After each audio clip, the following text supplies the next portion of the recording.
Dan nama saya Arsullah Anugrah Lianda, NIM 224 601015, Prodi Ilmu Hukum, mat kuliah Hukum Pidana Internasional, dosen pengampu Pak Saiful Arifin SHMA.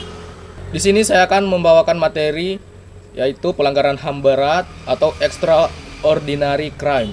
Sebelum kita masuk di materi utama, terlebih dahulu kita harus mengetahui apa yang dimaksud dengan pelanggaran HAM berat itu atau extraordinary crime, yaitu merupakan kejahatan yang sangat serius, dilakukan secara sistematis atau meluas, menimbulkan korban dalam jumlah besar, melanggar nilai-nilai kemanusiaan, tidak mengenal daluarsa, dan dapat diadili melalui mekanisme hukum nasional maupun internasional. Oleh sebab itu, penanganannya memerlukan aturan dan lembaga khusus untuk memastikan pelaku bertanggung jawab dan keadilan bagi para korban dapat terwujud. Itu dia tadi sedikit pengertian dari pelanggaran HAM berat atau extraordinary crime.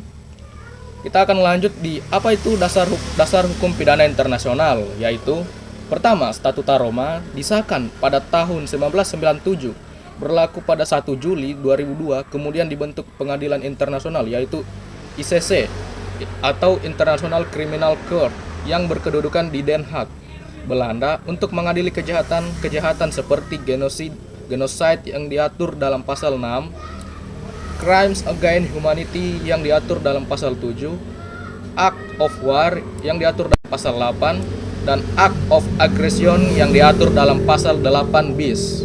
Baik, kita lanjut dalam mengulas singkat sejarah. Pada pasca Perang Dunia Kedua, negara-negara sekutu membentuk pengadilan untuk mengadili pimpinan Nazi Jerman dan Kekaisaran Jepang yang ditandai pada Pengadilan HAM Nuremberg dan Pengadilan HAM Tokyo.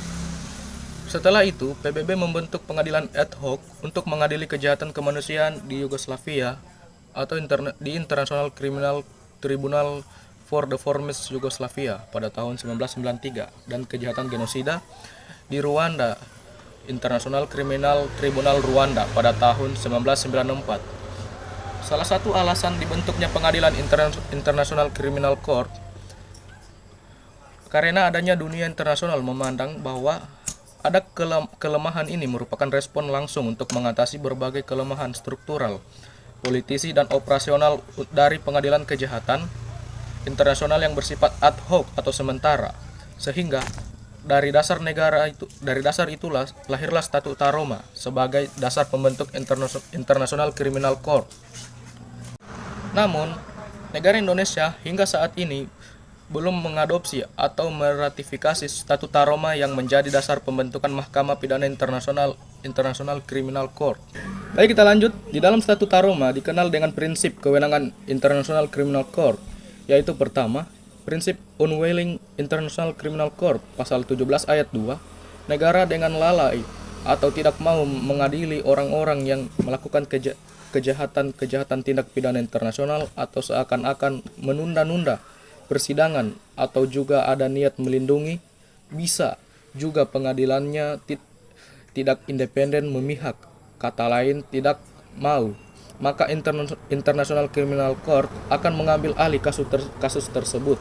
Kedua, prinsip unable pasal 17 ayat 3. Negara tidak mampu mengadili tindak pidana internasional. Kegagalan sistem pengadilan nasional bisa saja tidak mampu menghadirkan tertuduh sehingga International Criminal Court dapat mengambil alih proses peradilan. Baik, kita lanjut di materi kedua, yaitu di negara Indonesia yang belum mengatur pelanggaran HAM berat. Walaupun kita belum memverifikasi Statuta Roma dan bukan bagian dari anggota, tapi beberapa norma HAM berat sudah dimasukkan dalam Undang-Undang Pengadilan HAM nomor 26 tahun 2000. Kejahatan genosida yang diatur dalam pasal 8, kejahatan terhadap kemanusiaan yang diatur dalam pasal 9, Pengadilan HAM di Indonesia yang bertempat di Medan, Jakarta Pusat, Surabaya, dan Makassar. Lalu, mengapa tindak pidana HAM berat dikatakan extraordinary crime? Karena pertama, tidak tunduk pada asas legalitas. Kedua, asas locus delicti tidak berlaku. Ketiga, tidak berlaku asas nebis in idem. Terakhir, tidak mengenal daluarsa. Setelah disahkannya Undang-Undang Nomor 26 Tahun 2000, Pengadilan HAM pemerintah Indonesia membentuk pengadilan ad hoc untuk mengadili kejahatan kemanusiaan yang terjadi di Timur Timur dan pengadilan ad hoc tragedi Tanjung Priok. Baik, itu dia tadi presentasi tentang pelanggaran HAM berat atau extraordinary crime. Lebih dan kurangnya mohon dimaafkan. Wassalamualaikum warahmatullahi wabarakatuh.